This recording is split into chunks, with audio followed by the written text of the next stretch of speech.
بسم اللہ الرحمن الرحیم۔ کسی اسلامی بھائی نے سوال کیا کہ جو منت کے بکرے کا گوشت کسی محفل وغیرہ میں استعمال کر سکتے ہیں؟ دیکھیں، منت کا گوشت صرف فقراء ہی کے لیے ہوتا ہے۔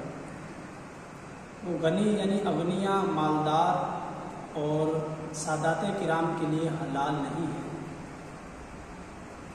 یہ گھر کی محفل میں منت کا گوشت استعمال کرنے سے منت ادا نہیں ہوگی، کیونکہ جو گھر میں محفل ہوتی ہے اس میں کسی قسم کی کوئی تخصیص نہیں ہوتی، اس میں غریب بھی کھا رہا ہوتا ہے اور امیر بھی۔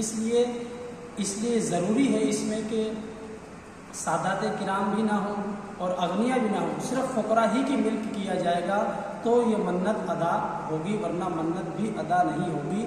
بلکہ محفل میلاد کی محفل میں جو لنگر استعمال ہوتا ہے، جو لنگر چلایا جاتا ہے، جو لنگر بنایا جاتا ہے، اس میں منت کا گوشت استعمال کرنے کی اجازت نہیں ہے۔ صلو علی الحبیب صلی اللہ تعالی علی محمد صلی اللہ علیہ وسلم۔